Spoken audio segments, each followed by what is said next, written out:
Hi everybody, thank you for joining me. This is Marcia with Living Divinity. So I want to begin by thanking God for the opportunity to read for all of you.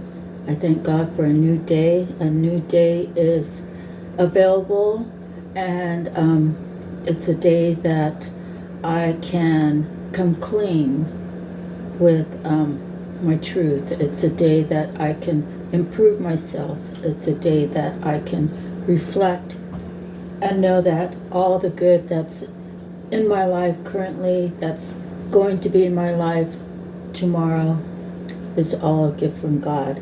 So I want to also thank all of you for being here. I hope the reading finds some clarity for you. Remember, this is a general reading, and take what does apply in your life and leave the rest behind. So let's move forward, and I want to talk about miracles now. In the midst of a meltdown, I breathe through the discomfort and come out the other side. So yesterday, I had a car accident. Someone rear-ended me, and it was quite startling. I had some pain, so out of 10, it was only a level of 3. So I wanted to do my due diligence and protect myself. So I did go and get checked out at the hospital, which took about 5 hours. And everything's good. So they had told me that the next day I would be in severe pain, that I should consider taking some aspirin or ibuprofen there at the hospital. And I said no. I said I'm anti-medicine as much as I can be. So I got home, and I had a bowl of tomato soup, and I called it a day. So after that, I just kind of rested in my bedroom. And today I wake up and I'm fine. So I thank God. It's only by the angels that protect me that it wasn't worse than what it was. And the pain has gone away. And so I just wanted to record that there was some pain at that time, because, those things can come back and haunt you. So I say thank you, God, for the experience, and and meeting someone new who, I don't know, I really vibed with her, and she seemed like a really nice lady. So I'm in the process of going to get my estimates and get it repaired. So I say thank you, God. My car still is in pretty good condition, and I myself as well. And I did have my dog Tombo with me, and he seems to be just fine. So I thank God that, again, that I am healthy, and I have divine protection. So in the midst of that accident, the one thing was,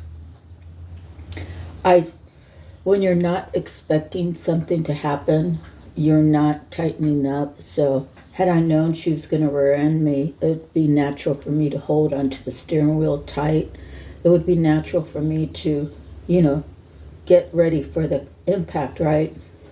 So that's when the injuries actually, I believe, happen, is when you're expecting it, you're all tight and rigid, and then you have to accept what's coming to you. So I had a choice of being upset.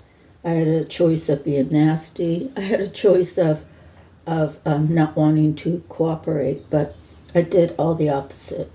And it's only by God's grace that I could breathe through this situation, and I came out the other side. So think about that the next time you're having a meltdown. Is the meltdown worth affecting your the essence of who you are. So if you choose a negative mindset and you go off the handle, what are you left with? You're left with kind of probably feeling bad for your actions, realizing that the bigger picture is it could have been much worse. So whatever it is that you may be experiencing, this could be happening to you today. It could be happening to you in the future. Just remember to breathe through it and choose the best outcome. Choose the best mindset, and everything will, I promise, work out. So, and always protect yourself. So, just because I only had a 3 out of 10, I still went. So, it was time consuming, but the protection of any recurring back pains could relate to that. So, moving forward, I have some cards out of my box. First one is, as a child, the lighting's not really good here. Okay. What is it? Maybe I have this one open too much.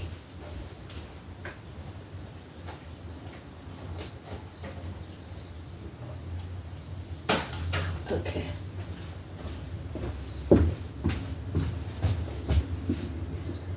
As a child of God, I command diabolical energies away.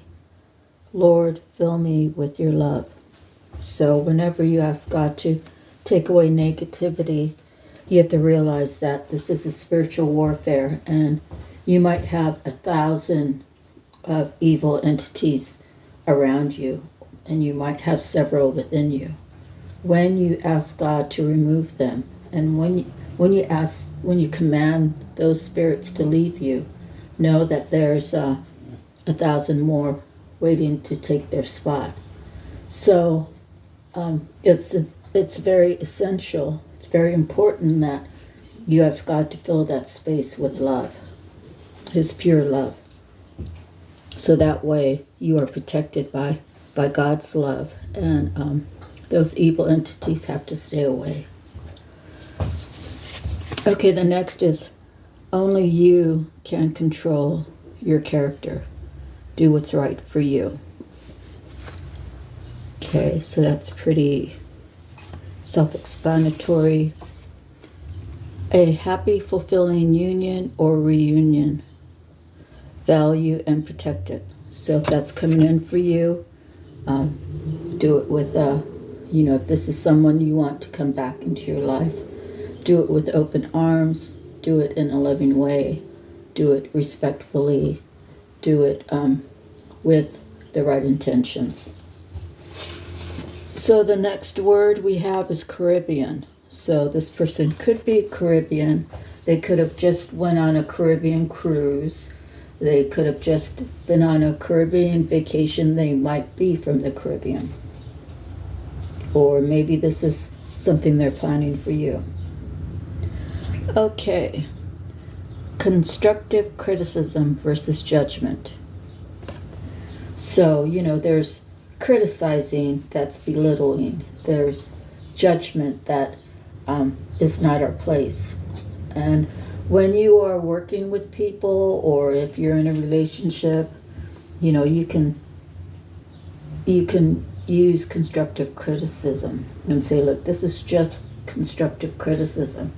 If we are going to get along, I need to let you know that you have to put the toilet seat down. So often men and women argue about that, right? So it could be something like that, or it could be, are you sharing the cost of this apartment, this house? Are you doing your share? Maybe your person makes more money than you do, so is he all right with that factor? Is she all right with that factor? and sharing household chores, and basically picking up after yourself. So those are kind of important as far as like our relationship, right? And these things I'm saying can go in any direction. It can be said for anything that has to do with. Let's see, we had the union card, right? Okay, so moving forward. A healthy relationship will inspire and aspire. You will, if you know that this is your person, you will, there's that honeymoon stage, right?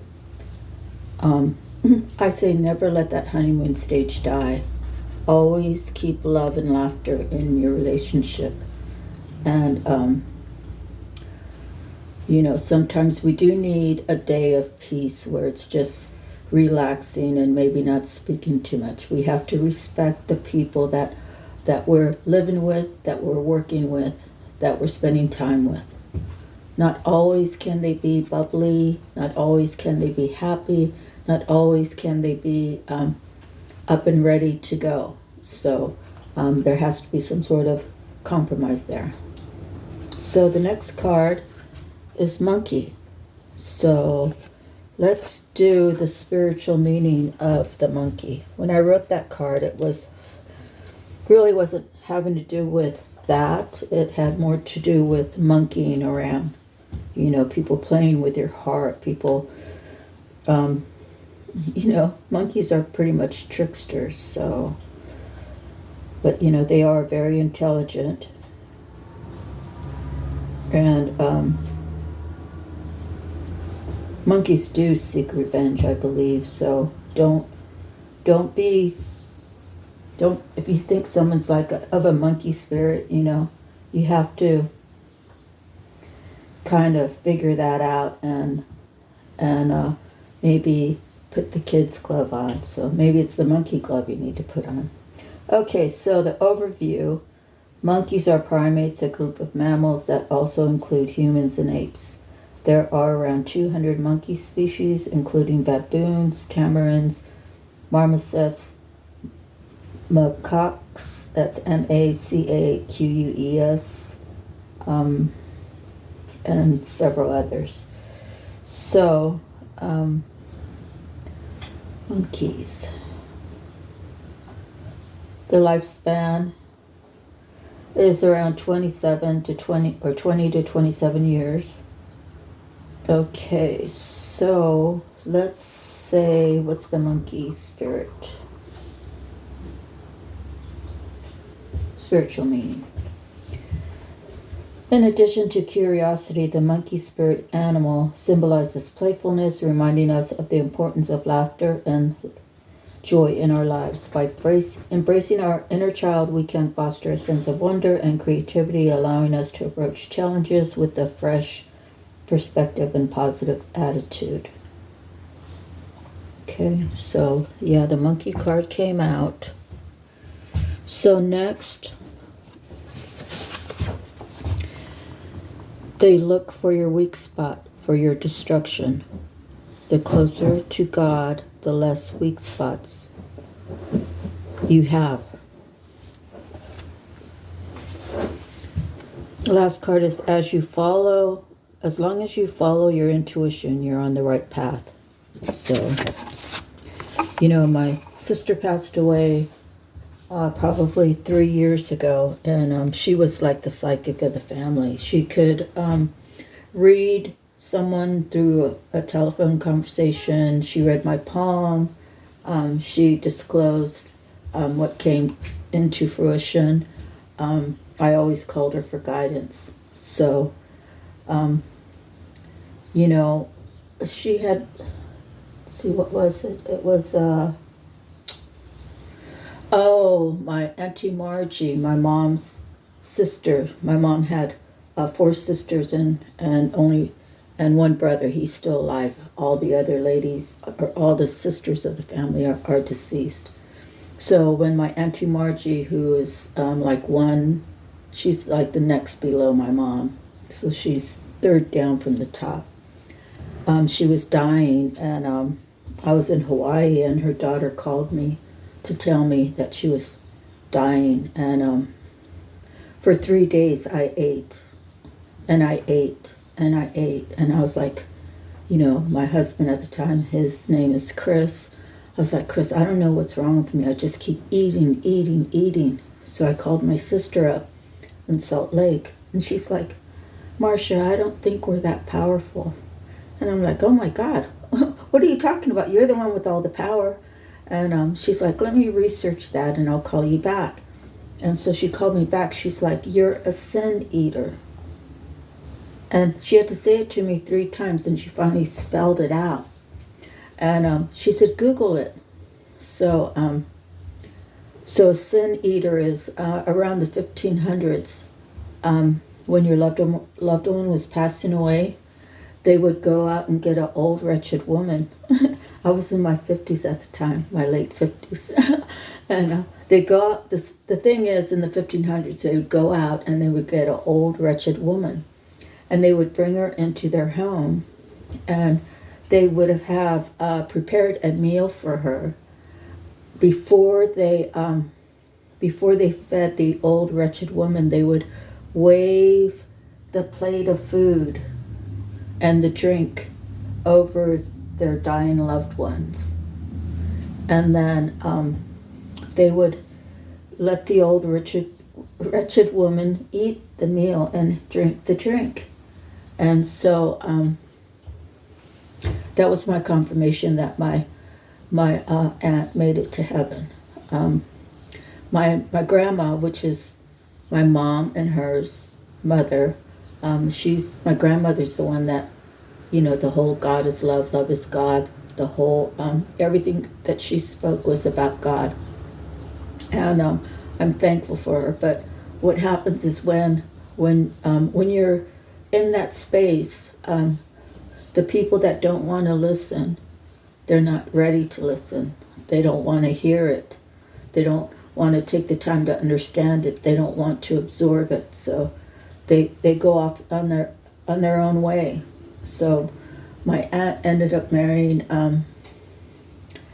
he was found out to be Chumash Indian along with Filipino, and I don't know what else, but anyway, so they raised their family in his spiritual way, the Chumash way.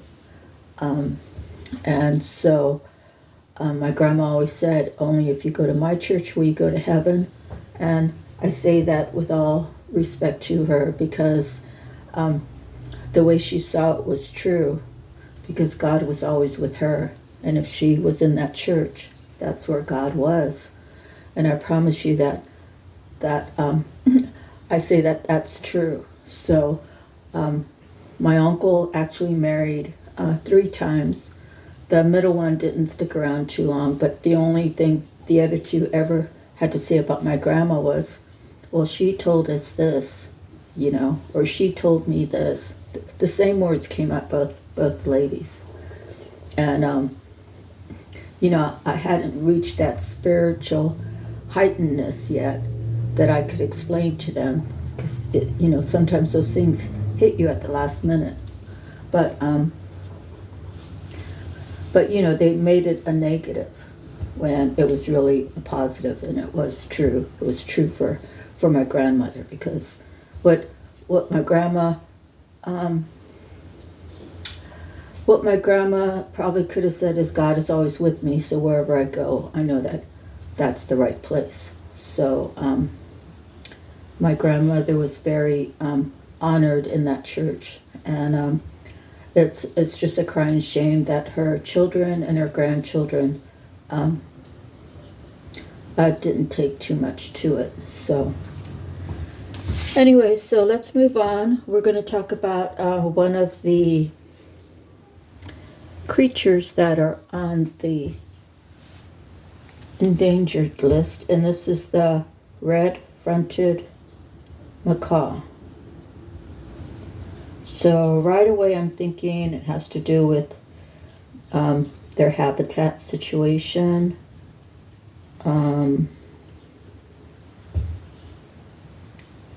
Okay, the red-fronted macaw is a parrot endemic to a small semi-desert mountainous area of Bolivia.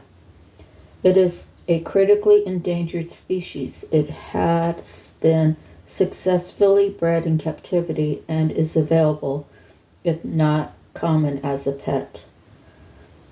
Okay, so the population is decreasing. How many are left in the world? Between 600 and 800.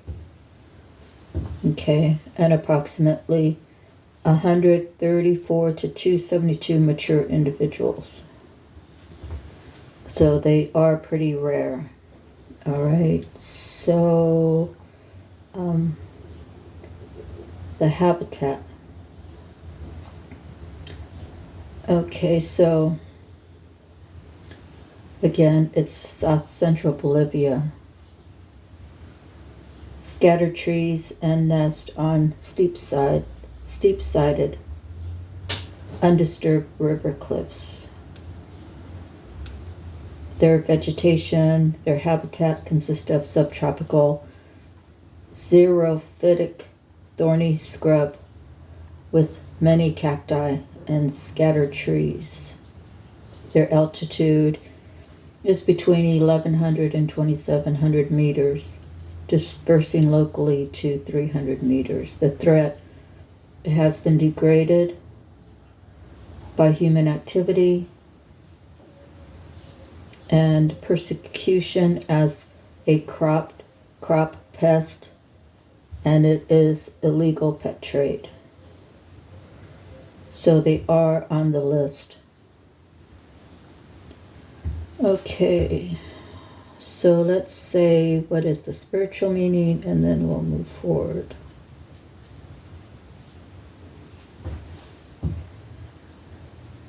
In some cultures, the red-fronted macaw, a symbol of Bolivian heritage, is seen as a messenger of the gods representing the sun, fertility, and healing, while also being associated with sacred unions and lasting relationships. Okay? So moving forward, we have a transmute card to change envy into being glad for. So there's a couple Psalms. I'm just going to read one of them, the top one. Psalm 32:11.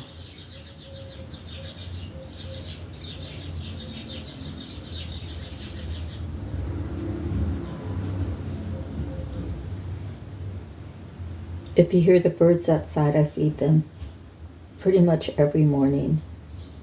And as soon as I open the door, I don't know how they know, but as soon as I open the door, it's a couple minutes later, and the birds will come and land nearby.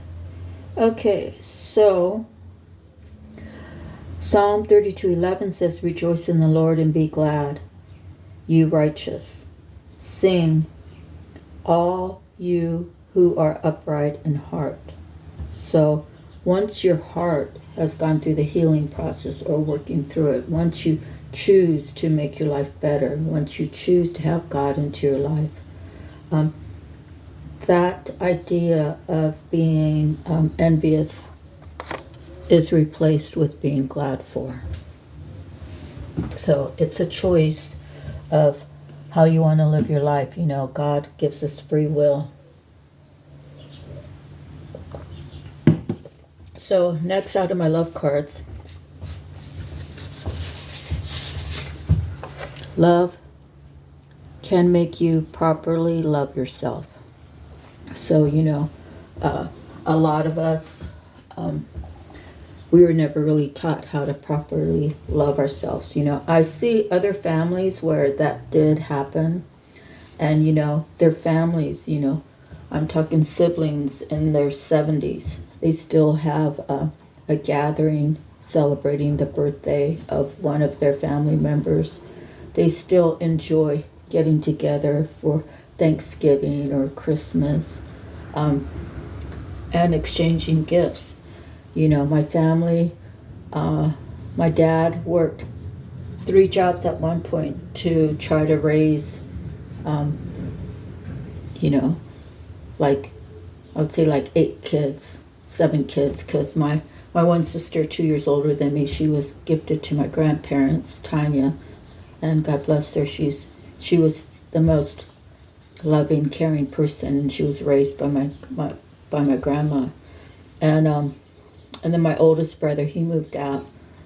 He's 12 years older than me, so he moved out when I was like 4 or 5 years old. So to feed the rest of the family, including taking care of my mom, and my mom was stay-at-home mom. He did have to work 3 jobs. My mom was taxied with handling 7 different children.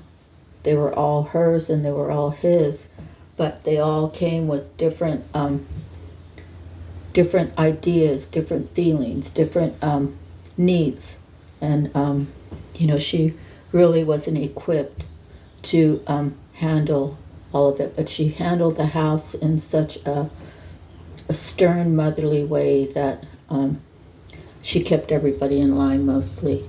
So we have to be able to teach our children how to see red flags, how to honor your parents. When your parents speak, the parents have to honor their children by speaking to them correctly with respect and love. That was something I was never taught. It was just kind of a sternness, and this is the way it is, and this is it. So with no explanation. So although sometimes, parents feel like they don't have the need to explain makes the children understand more. And it helps us to build what we need to build in our lives. I was never taught that, so I spent a lot of years being used and abused in different ways, and being taken advantage of, and I thought that was the norm. So my first husband was able to keep me for 18 years, and we divorced the next year. And my second husband was able to keep me for like 15 years, divorcing within a year. And so I've been spending this time since my divorce became final in December 2019. I've been spending all this time working on myself. I've been spending all this time listening to the readers, listening to other inspirational people on YouTube, and I've been trying to change my life for the better, and I've been trying to choose better for myself. So I say, none of us are perfect. None of us really have a perfect life. Some of us are blessed with loving parents who know how to share that. My dad was abused growing up, so that's what he knew as to keep people in line. All right, next, love can make you miss loved ones afar. So this could be, people who passed over. This could be someone across land. This could be someone across water. This could be someone 5 miles down the road. Okay, sometimes, I miss seeing my uncle. He's, the last words I had were with him, was when my nephew Carlos died. And that was my sister Tanya, who cared for his parents, my grandparents. And so I wanted to see if he was willing to give, and he said not at this time. When I told him that Carlos passed away, that was Tanya's youngest son, and that the family needed help. He's like, not at this time. I said, anytime in the future. He says, I don't think so. So I just let it be, and I said, let your conscience be your guide, because he lives in a house that honestly, his name wasn't ever on the will, and people let him have his way, and that's why he's there. So I still love him, but I had to speak my truth. My grandma sends me messages that she wants them out. I haven't said that, but I believe my grandma has told them, got into their intuition, got into their heart space, and and they still refuse. So when they refuse their own bloodline, it's kind of like, honestly, they refuse their spiritual life afterwards, because the law, the worldly law is the worldly law, but the spiritual law overrides everything. And if they use the excuse that, well, the worldly law says I can live here, when they really know the truth. So, moving forward, love can make you kind. Being kind is not a weakness. Being kind it's like unconditional love. I'll be kind to my neighbors, and my neighbors are kind to me. I had a lady, God bless her, she brought me over 2 bags of all these vegetables. And sometimes when I have extra, I give to her. And we never say, you owe me. We never say, it's always the thankfulness. It's always the gratitude. Okay, next. Love can make you hold yourself sacred. So, my last year in Hawaii, I was single.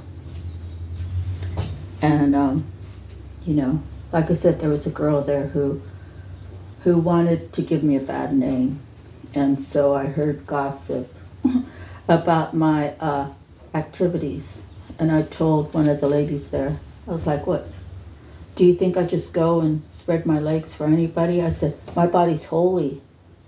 I don't do that. And she's like, don't you mean sacred? Holy, sacred, it's the same thing. I said, yeah.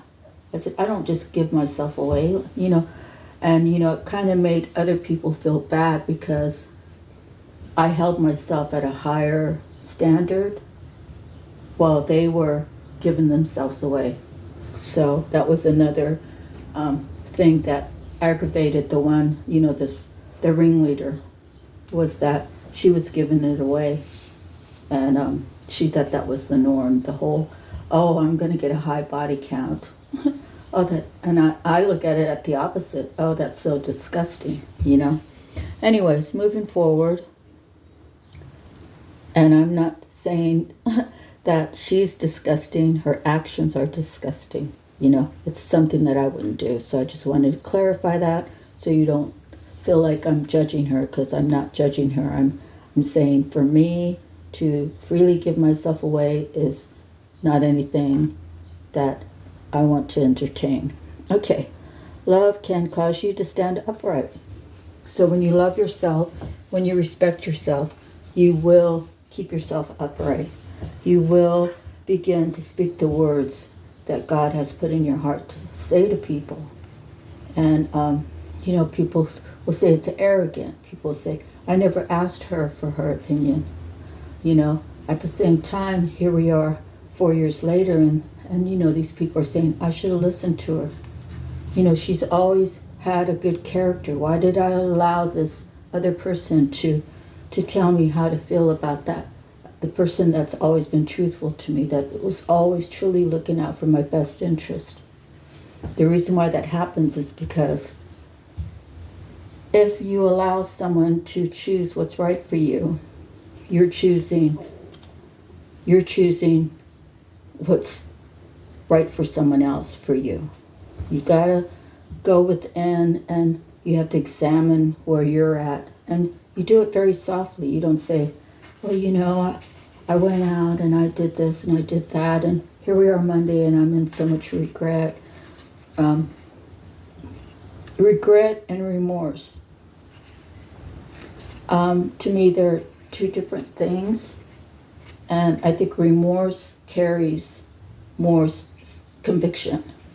So regret is like a pity party. Remorse is, wow, I actually did that to that person. How can I fix it? How do you fix it when someone does something bad to you, when you've only been looking out for their best interest? Do you turn your back on someone who wants to come and truly say from a heart space, hey, I'm sorry I treated you that way.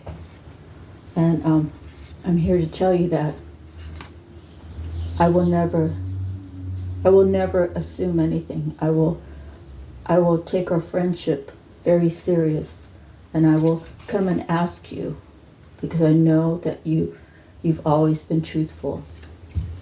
Okay, next card is love can bring in the truth. Sometimes it takes years. Sometimes it takes decades. But when you finally see the truth, you see the truth. You know, I lived with 3 of my sisters. They're all older than me because I'm the youngest. I never got to live with my sister Tanya. I wish she could have been a choice for me.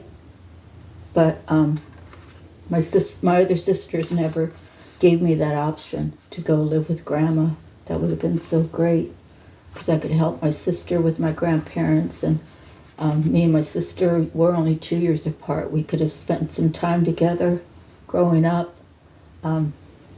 It would have just been so much better. But you see, spiritually, my sisters knew who I was supposed to be. And they couldn't see a way for me to be with my grandmother. You know, they said I was a burden. They said wherever I went, I was a burden. So I always did extra to try to not be a burden. Then, you know, I received my Social Security money for, you know, losing my mom. And I barely saw a dime of it. I lived with my oldest sister for like 4 years. And my girlfriend said, at the end of sophomore year, she's like, oh, I'm going to college this summer. And I was like, oh, you can't do that. You're not even done with high school yet. She's like, I already signed up for it. I'm going. So I went home and I told my sister that my girlfriend, you know, she had a car and she was going to go to college for the summer. And my oldest sister didn't want me to do better than her. So she's like, you can't. It was like within a day or so after me telling her that, because she didn't say anything, she's like, you have to go live with Tina now. So she took me away from my best friend, who, you know, we only lived maybe like 6 blocks away, who would, you know, came and picked me up and went. We could have did college courses together, and you know, I could have made my life better, right? I always wanted to go to college. But then I had to go live with my other sister, and so she gave me a quarter of the whole amount. There's so much money to go towards the person caring for me, and so much was supposed to come to me. And she gave me half of what was coming to me, and she lied. She told me what she said was, I'm giving you half of everything. That's what she said. So, but she lied, and so I lived with her for a year, and then I met this guy who was much older than me, but you know, he was hanging out with an older couple from the church. So I never went to church with them, but I would go with him to their house, and we would like play board games and stuff, and so there I was feeling like, you know, I was part of something. And then he told me, he's like, you know, you're like an angel. You're like, he's like, you know, you're in the heavens, you're ranked very high. And I didn't understand it. I was like 16. And I went and told my sister that that's what Gary said to me. And I was asking her, like, what did he mean by that? She's like, I don't know. And then she's like, oh, you have to go live with Terry in Salt Lake. So I lived with Terry, and I dropped out of high school because I gave myself 30 days to find a friend. And I couldn't find one friend in senior high, so I ended up dropping out, going to night school. So I was working at a restaurant like 80 hours a week. And for being 17, I was making a lot of money between the tips and then the bi-weekly or bi-monthly, however I was getting paid. But she ended up going down to my room and snooping around. She saw my pay stubs, like either my pay stubs or my paychecks. I think I was just living off of my tips. So I just had a stack of of checks laying around, and then she said she wanted more money, and I was like, this is like 1979, and she was like, I want more money for you to stay here. I was like, I'm not giving you any more money. I said, you get all my Social Security money already. And she's like, where can you live for $400 a month? I said, I don't do my laundry here. I said, I don't eat here because I eat at the restaurant. All I do is sleep and shower. So no, I'm not giving you any more money. And, I ended up going in the service. So that was another experience. So anyways, love can catapult your life is the last one. Catapult your life. You choose it, right? You choose it. So let me move along real quick. So we have the Tattoo Tarot cards. We have a Knight of Swords that comes out. He could be a messenger. Let's see if my memory serves me right.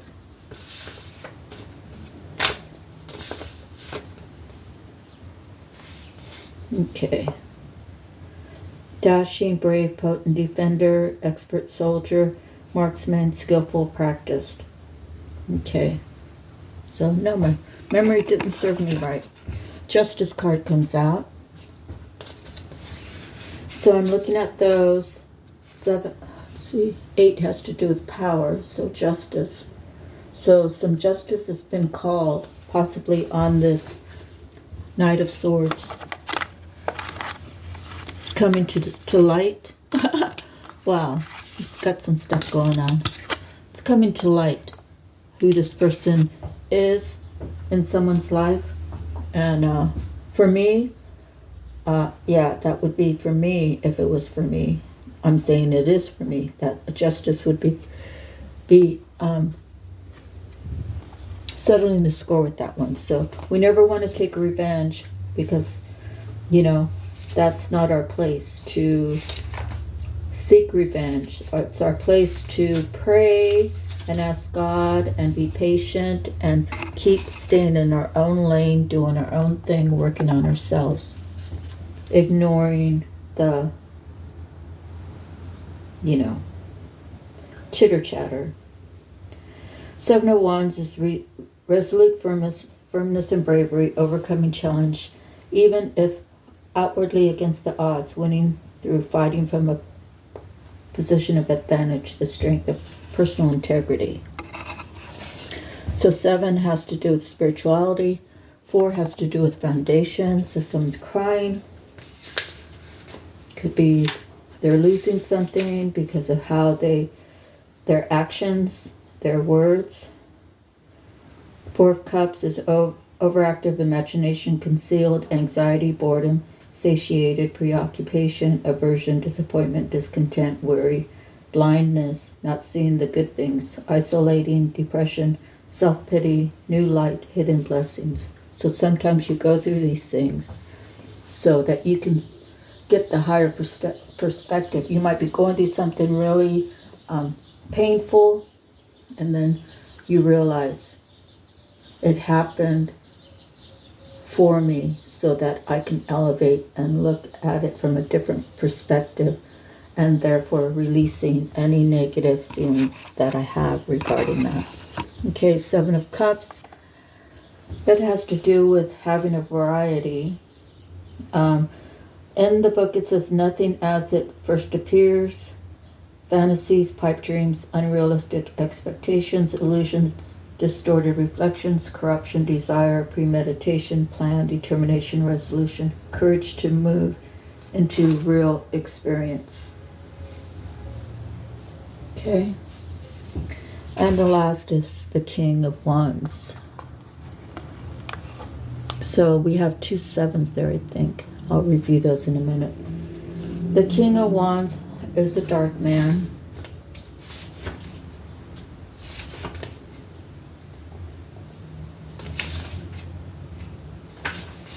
Why did I say he's a dark man?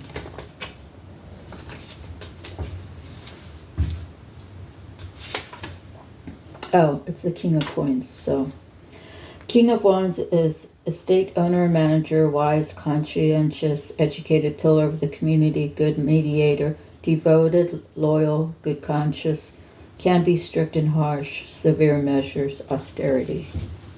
All right, so when I look at these cards as a whole, yes, we have 2 sevens, 7 of wands and the 7 of cups with the 4 cups in the middle. So you can be seeing number 747. So you might want to do that angel number if you come across that.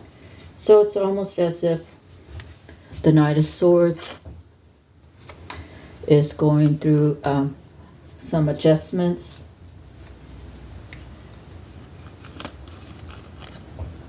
He thought that he could override this King of Wands or vice versa. He's going through a loss of a solid foundation. And the 4 of Cups in the regular tarot is God handing a cup down to someone, and someone leaning against a tree looking in the opposite direction, and there's 3 cups of love poured out. Okay, so winning through, against the odds. Okay, so I feel like this King of Wands is winning. All right, so next we have the angel number, and we have the Knave of Wands, which is a 1, the Queen of Coins, which is a 1, and then the World, which is 113. So I would have to say that these 2 people kind of know who they're supposed to be. They know what they're supposed to do. They're both closing out cycles so they can begin new. So 113, let's see what angel numbers has for that.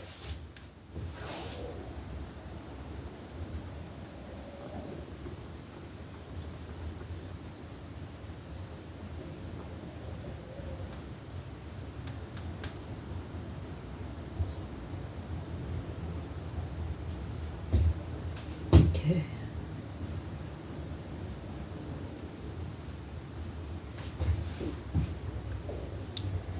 All right, let's see what Joanne's Sacred Scribes has to say. Number 113 is made up of the attributes and energies of the number 1 and 3. Number 1 appears twice, bringing its vibrations of new beginnings, striving forward, motivation and progress, self-leadership and assertiveness, attainment and fulfillment, uniqueness and individuality. Double ones also relates to the Karmic Master 11, which tells us that to connect with our higher selves is to know and live our soul mission and life purpose. It suggests that you pay special attention to your thoughts and ideas, as these are revealing the answers to your prayers. Number 3 relates to optimism and enthusiasm, communication and self-expression, inspiration and creativity, encouragement and assistance, talent and skills, expansion and growth. Number 3 also relates to the Ascended Masters. The Ascended Masters help you to focus on the divine spark within yourself and others and assist with manifesting your desires. Remember to ask, and you shall receive. Angel number 113 indicates that some obstacles and or upheaval may take place in your life, and this is taking place for karmic reasons that will break new ground for you. This will bring about new opportunities for you to grow on all levels, emotionally, mentally, and spiritually. The angels ask that you adapt to changes gracefully and be open to auspicious new opportunities arising in your life. Angel number 113 may be a blessing in disguise. Angel number 113 is a message from your angels that you are being guided and assisted with pursuing your life purpose and soul mission. Trust that the angels and ascended masters are by your side as you go through transitions that will bring you into perfect alignment with your divine life purpose. If you are unsure of your next steps, ask your angels for guidance and assistance. Angel number 113 is a strong message to listen to your intuition and take action accordingly. Use your manifesting abilities to draw towards to draw towards you the circumstances and situations that you want in your life. Do not be afraid to take on new ventures and or projects, as now is an auspicious time to take new directions in your life. The angels and ascended masters are with you, guiding and assisting when asked. Okay, so again, let's see. We have the Knave of Wands, someone younger, the Queen of Coins, can make anything grow, like for stability, financial, and the World. Closing out the cycles, whatever's making people hold back, they're not holding back anymore. So next we have, I have several cards from the messages from the mermaids. So waiting comes out. Are you waiting for your person, or are you still working on yourself, knowing that he or she is already coming? So don't focus too much on your other person. Your other person is thriving as you focus on yourself. Okay, so you may be in solitude, or your person may be. You both might be experiencing the thoughts, the memories, how innocent it was when you two met each other, when you two first shared words, had conversations. Maybe you two were huggers, okay? Maybe you two enjoyed hugging each other. Okay, so you're both understanding that you have to trust the process. You have to do the work and know and trust that you two will be together again because of that inner knowing, that I wanted to say cellular connection, but anyways, your energetic connection between each other. You just have that inner knowing that you both see each other as a blessing, and you both are aware of the people around you and how they're trying to destroy that connection. Okay, next we have the Divine Feather. Here's the feather, and it is called the Loon. Pay attention to your dream time. Messages of guidance are drifting in. Loon is a rather large water bird with tremendous swimming abilities, mostly associated with the water element. Loon sounds its haunting and primal cry during the in-between times of the day. Its call, sometimes sounding like a laugh, at other times a howl, and is regarded as a true call of the wild. Many myths and stories describe the loon's cry as a wake-up call to a new state of consciousness. There are also tales connecting the loon to the fairy world, dream realms, and astral travel. The feather message urges you to pay attention to your dreams. Dreams are the extension of the unseen world, whether from our subconscious mind or from the many realms beyond the physical world. With the presence of the loon, your dreams may seem more colorful and filled with more symbolism and messages. Keep a dream journal to record what you experience. Your dreams may be calling your attention to certain situations or giving you valuable input. Now is the time to listen and be aware. Dreams, messages, consciousness. The season is summer. And let's see what else. The element air, water. The color is black, white. The affirmation. Repeat after me. The affirmation: my dreams and visions are powerful, vibrant, and clear. Again, say that. My dreams and visions are powerful, vibrant, and clear. Okay, so moving forward, we have some cards from the Psychic Tarot. The first, we have 9, which is a completion. Doesn't mean you're running out of fulfillment or wishes. It means that you've done the work and your steps have been ordered. Your fulfillment of wishes is on the way. 6 has to do with harmony. And let's see, it's victory and success. We have transformation, which is a 4. Foundation. And we have, again, another 9. Let's see. What was that?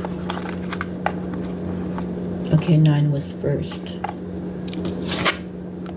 Material harvest is coming in for you. So we have 9, 9, and then we have 6, 6, the third eye chakra. So it could be very well that God has blessed you with the opening of your third eye chakra. Again, another 4, foundation and achievements. Number 6 makes 3 6s, harmony. So it's could be your soulmate, right? Because that's what the whole reading has been so far. So someone is being patient and they're planning. They could be planning that Caribbean trip for you. Okay, let's see. Moving forward, we have some cards. If I cut out, which I only have 2 different things to talk about, but if I cut out, it'll be in the body, okay? So 8 has to do with power. Take great pride in your excellent work. Practice makes perfect. Consider getting additional education or training. We have 2, the High Priestess, Archangel Haniel, powerful psychic insights, reflection and meditation that provides valuable information. Be at peace. Then we have the Emperor. So the Emperor could be, the man, right? And then the High Priestess. Okay, so the Emperor, Archangel Uriel, stability and efficiency, taking charge of a situation, ambitious plans. Of 4 has to do with foundation. Okay, 16 is a 7, has to do with spirituality. Archangel Chamuel, change your life. A sudden revelation that offers freedom. Break free of procrastination. Embrace the opportunities that change brings. 7 of Michael. So we have another 7. 7 has to do with spirituality. 7 of Michael. There is a better course of action available to you. Working alone may not be the best answer. Review all the details. Page of Ariel. Reliable, clever, educated, balanced. An excellent opportunity will be offered to you. Scholarships or the pursuit of education. Time to get to work. 5 of Michael has to do with change. This situation doesn't serve you. Release your attachment to the outcome. Consider taking a more uplifting approach. And the last Ascended Master number, 11. Strength, Archangel Ariel. Strength and grace through kindness, self-confidence, and forgiveness. Again, 11 is a master number, okay? And there's a lion on that, so they might refer to Leo with the strength. Okay, so there might be a Leo coming into your life. Okay, the last card we have is out of the Native Spirit, Freedom Horse. So there was a couple other cards regarding freedom. The Freedom Horse. Let your spirit fly, do not hold back, break free and express yourself, flaunt your stuff, dance, laugh, explore, and go beyond predictable behavior. Get out of the rut. You don't need to fit the mold. Be daring. Fling your arms to the heavens and joy. Your native spirit wants you to know the horse allowed the natives of the Americas and Mongolia to travel great distances with ease. The horse also carried their supplies, which additionally granted freedom to those ancient peoples. This card shows you to remind you that you are not here to be ordinary, but to step beyond limitations and self-imposed boundaries. Do not allow yourself to be trapped by convention or the expectations of others. You have the ability to choose your life on your terms. Replace the phrase, I should with I could, but I choose not at this time. Perhaps you aren't always free to create the exact circumstances of your life, but you're certainly able to decide what meaning to give those situations. Select meanings that empower you, for this is the time to break free. The journey, the way you use your body can change your state. Put on music and dance with wild abandon. As you do so, this sends a powerful message to your subconscious that you are indeed truly free. So that's the end of our reading. If no one has told you today that you are loved, know that I love you unconditionally, unwavering, unapologetically, because you are lovable. And I have love to give. So have a good day. We'll see you on the next reading. God bless you all. And remember to be in that state of gratitude. Okay? Bye-bye.